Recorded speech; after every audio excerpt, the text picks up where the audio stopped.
sekalian, kembali lagi di channel Smart Living. Kali ini saya akan mereview sebuah smartwatch. Ini bukan barang baru, saya dapatkan saat barunya. Dulu saya beli itu kurang lebih sebulan yang lalu, tanggal 12 Mei 2020. Sekarang tanggal 16 Juni, berarti sekitar 1 bulan lebih 4 hari. Sengaja saya tidak mereview produk baru ini di saat barunya, karena saya pengen mereview bagaimana performa jam tangan ini setelah 1 bulan kurang lebih saya gunakan. Oke, langsung kita buka. Oke, produknya saat baru tuh begini, tapi sebelumnya ya ini sebenarnya ada lapisan ini ya, kita terimanya ada lapisan biasa. Produk ini kan ada lapisan nanti, udah saya lepas. Kemudian produknya ini di sini ada sensor untuk detak jantung, kemudian di sini ada ini untuk kontak elektrikal untuk pengecasan. Di sini ada tulisan Amazfit. Ini ada modelnya adalah model A1713 dengan serial number. Jadi Amazfit ini adalah Amazfit Band 2 atau Band 2. Nah, ini judulnya adalah Amazfit Band 2, colornya black. Kemudian ini ada kartu garansi yang kita akan dapatkan. Di sini adalah nomor barcode yang tertulis tangan. Garansinya adalah 6 bulan. Oke. Kemudian apalagi yang kita dapatnya adalah buku. Saat saya beli juga ini buku, lumayan kita harus baca. Saat kita sebelum menggunakan, ada baiknya kita baca supaya kita tahu bagaimana cara mengaplikasikan yang benar, cara merawat dan cara menyimpan ya. Kemudian di sini ada charger. Ini udah saya buka, sebenarnya udah saya pakai. Nanti kita akan review bagaimana proses cara menghasilkan dan juga berapa lama baterainya awet. Nah, jadi ceritanya saat pertama kali beli, kondisi ini baterainya hampir kosong. Jadi saat itu saya lakukan pengecasan menggunakan ini dengan USB. Kita dapat colokan menggunakan charger HP, ininya USB portnya.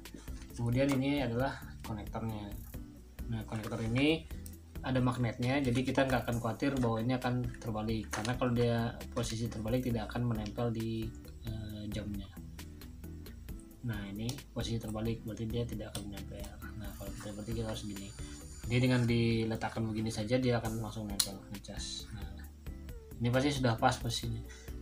Pengecasan yang saya lakukan itu kurang lebih selama 2 jam dari kosong sampai penuh. Nah, yang menariknya adalah setelah penuh, setelah 1 bulan 4 hari, kurang lebih 35 hari saya pakai jam tangan ini, posisi baterainya 40% sisa. Ini benar-benar belum pernah saya cas kembali. Jadi dari 100% saat baru itu baterainya masih bersisa 40%. Jadi bisa dibilang ini cukup sangat awet. Kita harus hati-hati menyimpan chargernya karena kita jarang sekali melakukan pengecasan, bisa-bisa sebulan sekali ngecasnya. Dan nanti ini kan karena memang casan ini bukan tipe charger yang konvensional bisa kita dapatkan, jadi memang ini sangat unik bentuknya, sangat khusus, sehingga sebaiknya ini kita simpan dengan baik. Oke. Kemudian seperti biasa, fitur jam tangan ini sebenarnya smartwatch yang menengah lah ya. Jadi dia belum dilengkapi oleh giroskopik, juga belum dilengkapi oleh GPS, sehingga memang tapi di sini beberapa fitur yang menarik seperti menghitung detak jantung, kalori, jumlah langkah. Ini cukup membantu kita saat kita berolahraga. Tapi dalam 1 bulan ini saya gunakan, ada hal yang menurut saya agak sedikit minusnya. Jadi khususnya dalam pengukuran langkah dan jarak tempuh. Nah, pengalaman saya berangkat ke kantor itu kurang lebih dengan jarak 12 km menggunakan sepeda motor yang seharusnya tidak tercatat sebagai langkah, tapi di sini tercatat kurang lebih tercatat sekitar 400 sampai 500 langkah. Jadi begitu saya turun dari kendaraan, saya lihat itu dia mencatat langkah sebagai kurang lebih 500 langkah. Padahal kan selama kita berkendara kita sama sekali tidak melakukan pergerakan melangkah. Jadi di situ saya menilai bahwa jam tangan ini punya sisi kelemahan. Barangkali setiap ada gerakan-gerakan tangan yang menyerupai langkah kaki itu dihitung sebagai langkah, jadi sedikit tidak akurat. Tapi kalau saat memang kita berjalan kaki, memang penghitungan langkahnya bisa dibilang cukup akurat. Kemudian strapnya ini strap biasa ya, bahan karet, cukup bagus, cukup rapi. Di sini dilengkapi oleh sensor. Kemudian fitur seperti biasa, ini adalah kalori, ini langkah, kemudian ada jam dan tanggal hari. Kemudian ada lock juga, kita bisa setting locknya apakah kita mau pakai pengunci atau tidak. Kalau kita pakai pengunci, bukannya ke atas, kan kita langsung muncul ke status.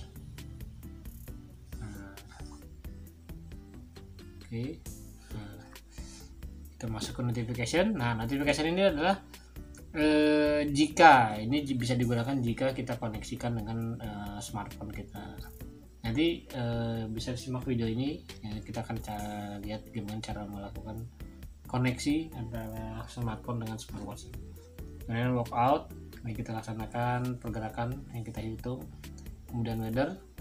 Nah, weather ini dia sebenarnya hanya kalau kita klik itu dia menghubungkan dengan data yang weather yang ada di smartphone kita. Nah, dia hanya mengcopy atau menggandakan menampilkan dari status weather yang ada di smartphone. Kemudian Alipay ini saya nggak pernah pakai. Kemudian alarm juga jamnya adalah 03.24. Nah, kita bisa merubah jam tentang alarm ini tuh di smartphone kita. Jadi teman-teman akan bisa melihat gimana cara menginstal supaya untuk men-setting semua fitur yang ada di jam tangan ini. Kemudian ada clock, music. Nah, musik ini sebenarnya bukan playernya dia di sini, tapi dia mengontrol player yang ada di smartphone. Ya, jadi tetap harus koneksi dengan smartphone. Oke, ini ya. Watch face ini adalah tampilan jam. Nah, kita hanya bisa menyimpan 2 tampilan jam yang ada di sini. Nah, tapi kita bisa menambahnya atau mengganti yang lebih banyaknya melalui smartphone. Nah, yang saya miliki saat ini hanya ada 2, yang ini dan yang ini. Nah, ini adalah pengaturan lock screen, brightness. Ada berapa level brightness? Ada 3, 4, 5 level. Nah, sebenarnya brightness ini dengan kondisi cahaya matahari pun dengan kondisi 2 lah ya. 2 itu sudah cukup terang di bawah sinar matahari. Nah, saya juga biasanya gunakan hanya 3. Kemudian ada find phone. Nah, find phone ini kalau kita terkoneksi kita bisa mencari telepon genggam kita, smartphone kita, dan nanti telepon genggam kita akan memberikan tanda bahwa keberadaannya gitu ya. Ini kadang-kadang bermanfaat saat orang-orang yang kadang-kadang suka terlupa nyimpan HP-nya. Kemudian ini restart, kemudian biasa reset. Oke. Jadi kita harus menginstal aplikasi dari App Store yang bernama Mi Fit. Cara koneksi itu rekan-rekan harus membuka yang namanya Mi Fit.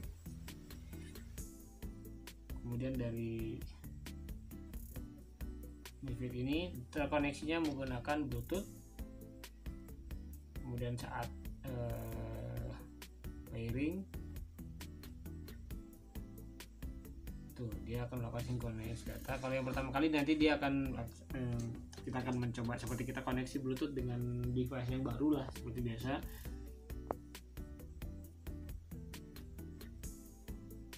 Oke. ini adalah device kita. Ini sama persis. Di sini terdata bahwa Amazfit-nya band itu baterai 40%. Jadi apa yang disampaikan di sini akan muncul juga di sini. Kemudian di sini kita, kalau kita ingin contoh tadi, kalau kita ingin find phone, nah di sini kalau kita tekan, smartphone kita akan bunyi. Oke, contohnya begitu. Kemudian juga kalau ada WhatsApp, di sini akan muncul notifikasi WhatsApp. Nah, di sini kebetulan sekarang lagi tidak ada notifikasi. Terus yang kedua nih, saya gunakan yang ini. Di jam tangan akan muncul seperti ini.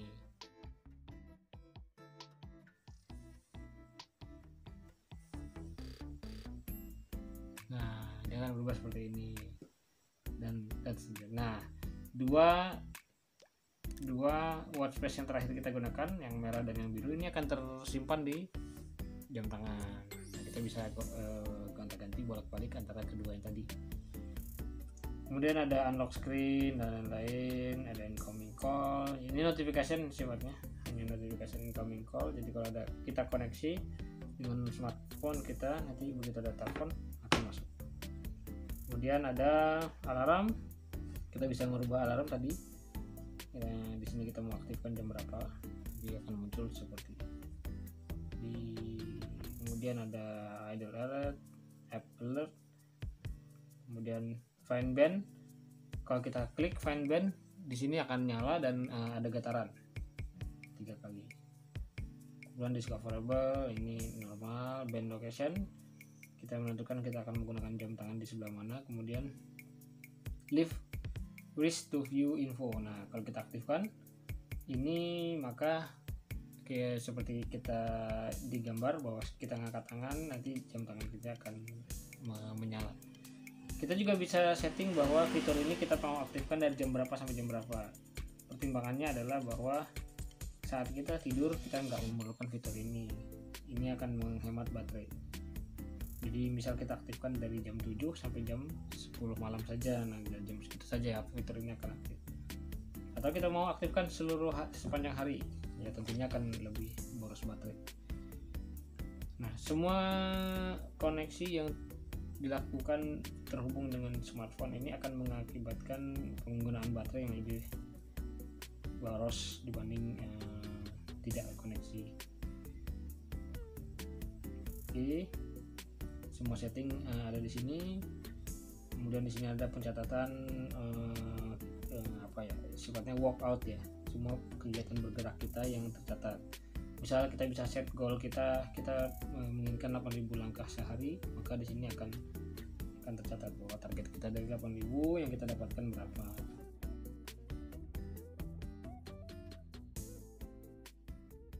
Oke, ini catatan saya dalam beberapa hari terakhir.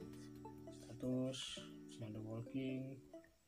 Nah, walkingnya juga tercatat biasanya dari misalnya kita mau, kemarin saya memang tidak mengkoneksikan HP ini, tapi kalau misalnya kita koneksikan nanti akan tercatat di sini. Running, cycling. Oke.